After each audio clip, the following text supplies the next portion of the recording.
2017, Pôle emploi Normandie développe son engagement au service des publics les plus fragiles et notamment ceux ne maîtrisant pas les savoirs de base. Fin juin, une webconférence a eu lieu à destination des équipes locales de direction pour aborder la question de l'illettrisme et faire une focale sur le dispositif CLEA avec la participation de l'ANLCI, du COPAREF et du MEDEF. À cette occasion, la directrice régionale Martine Changwa Numérique a lancé le challenge régional Une agence, une action, incitant chaque agence à mettre en place une action favorisant le développement des compétences de base. Ce challenge a bénéficié du label ANLCI dans le cadre des Journées nationales d'action contre l'illettrisme qui se sont déroulées du 8 au 15 septembre. Une centaine d'initiatives ont été engagées par les 50 agences de Normandie. Un jury s'est réuni fin octobre pour identifier les 3 agences qui se démarquent. Il s'agit de Mortagne-au-Perche-l'Aigle, Elbeuf et Dieppe. Leurs actions permettent de faire progresser sensiblement le volume de demandeurs d'emploi intégrant un parcours CLEA.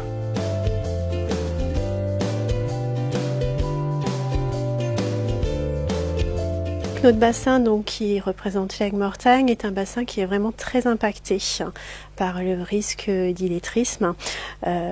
Suite aux différentes études qu'il y a pu y avoir, on a un risque qui est très fort, donc un des plus forts de la région. Donc nous avons pris un jeudi après-midi pour présenter tout le contenu en fait de l'illettrisme, notamment présenter l'Agence nationale de lutte contre l'illettrisme auprès des collègues pour qu'ils comprennent mieux un petit peu les enjeux que nous avons. Et puis nous avons présenté forcément CLEA. Alors nous avons ciblé pour la matinée d'information donc les demandeurs d'emploi qui avaient au maximum un niveau CAP. Et à l'issue de cette matinée, donc une quinzaine de demandeurs d'emploi ont souhaité pouvoir être présentés directement et avoir un rendez-vous avec l'INFREP pour donc un premier diagnostic et pouvoir être positionnés ensuite soit sur une remise à niveau au préalable à CLEA, soit directement sur un passage CLEA. Nous souhaitions surtout pouvoir évoquer une belle histoire, un beau témoignage avec donc la présence d'un demandeur d'emploi qui pouvait attester de ce que lui avait apporté le parcours CLEA dans le cadre de son retour à l'emploi et du conseil en évolution professionnelle. J'ai beau avoir une étiquette de formateur, je reste à jamais pour tous les adultes qui ont fréquenté l'école avant, un prof. Et effectivement, un prof qui présente un dispositif, ça n'a pas la même portée qu'un collègue en formation ou qu'un futur collègue en formation, quelqu'un qui est passé par là. Il faut quand même laisser la parole à des gens qui ont été acteurs. On a toujours une petite idée de ce que ça pourrait donner quand on présente un stagiaire. Je le voyais peut-être en difficulté sur un domaine ou deux, puisqu'il y a quand même 7 domaines de compétences à valider, plutôt au niveau de la communication et de l'expression. Et il a réussi à passer toutes ces barrières-là. Comme quoi, effectivement, la préparation par le biais d'une remise à niveau, ou tout au moins d'un processus de formation, ça peut mettre en confiance pour ce type de dispositif et de certification.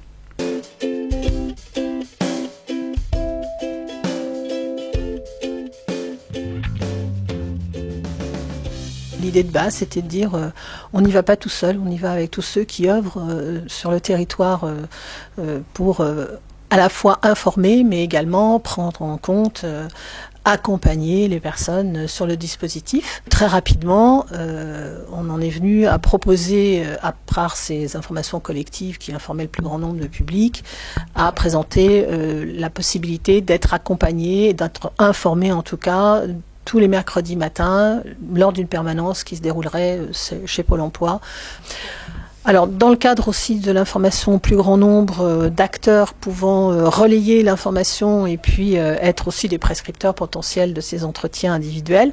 Donc, j'ai présenté en septembre au service public de l'emploi technique le projet qui était le nôtre et le défi que nous souhaitions relever avec nos partenaires, mais aussi des entreprises. Et donc, nous avons la chance d'avoir le plus souvent présent un représentant de l'entreprise Renault qui donc est sur notre territoire à Cléon. Ce qui nous a semblé intéressant, c'est qu'il y ait vraiment un service de l'emploi et de la formation, qui soit dont le partenariat soit clairement affiché et que pour qui les demandeurs d'emploi ne se posent pas de questions, savoir qui fait quoi, hein, et qu'on ait une réponse très très rapide. Nous faisions auparavant des réunions d'information collective, taux de retour de suivi 20%. Le fait de faire ces réunions à Pôle emploi avec un entretien individuel, on est passé de 20 à 80%, on a complètement inversé la tendance. Ce qui me paraît très important, c'est qu'on a aussitôt une restitution. C'est-à-dire qu'à l'issue de la matinée, je rencontre la référente Pôle emploi qui suit ce dispositif et nous faisons un premier bilan. Alors, qu'est-ce qui vous a intéressé suite à l'entretien avec Monsieur Minoven au Pôle emploi sur la certification Cléa ? Sur la certification, déjà, c'est les domaines.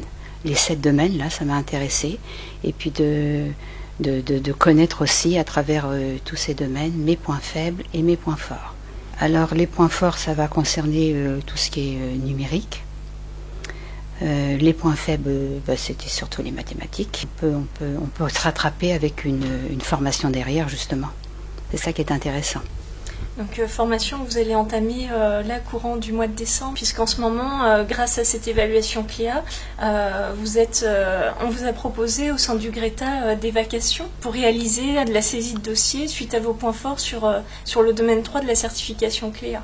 Oui, parce que ça c'est important, parce que si j'avais pas fait cette formation Cléa, eh bien je n'aurais jamais eu ces propositions-là. Si j'étais pas venue, j'aurais rien eu.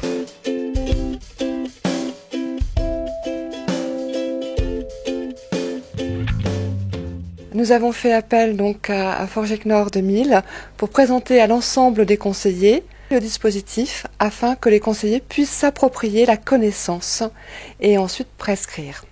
Monsieur Jean-Marie Conseil est venu s'associer donc à notre projet, a présenté le dispositif auprès de partenaires du territoire et également des informations collectives se sont déroulées pour que les demandeurs d'emploi puissent se voir proposer et adhérer bien évidemment au dispositif. On a pu justement expliquer déjà ce qu'était Cléa, c'était important, et ensuite voir individuellement avec chacune des personnes s'ils souhaitaient adhérer ou non pour passer cette certification Cléa. Nous avons aussi au sein de Pôle emploi Dieppe 2 clubs de recherche d'emploi, donc ça nous a fait 30 personnes qui du coup ont souhaité adhérer lorsqu'on leur a expliqué ce qu'était le dispositif Cléa. Mais dans ces clubs-là, on est aussi en partenariat avec les associations du secteur. C'est pourquoi nous avons aussi fait une information collective auprès de toutes les associations du secteur, mais aussi les entreprises d'insertion. Nous sommes du coup un petit peu en attente pour faire une information collective pour promouvoir leur profil auprès directement des entreprises grâce à l'équipe entreprise du Pôle emploi. Nous nous sommes servis de notre expérience de plus d'une centaine d'évaluations Cléa avec des salariés d'entreprise pour transmettre en plus du message sur le dispositif, sur les atouts du certificat Cléa, ce qu'il permet de faire, etc. On a pu apporter cette information qui fait que des entreprises se sont également saisies du certificat. Ils trouvent leur intérêt. Quoi de mieux que de dire à un demandeur d'emploi qu'une entreprise peut très bien connaître le dispositif dans lequel il s'est investi. On est vraiment dans une philosophie d'accompagnement, de valorisation de la personne, même en cas d'échec sur 1, 2, 3 ou 4 domaines. L'évaluateur Cléa est là pour renseigner et faire des préconisations de formation. Donc la personne qui part avec deux domaines sur 7, c'est qu'elle pourra de toute façon aboutir après formation ou expérience à la certification Cléa.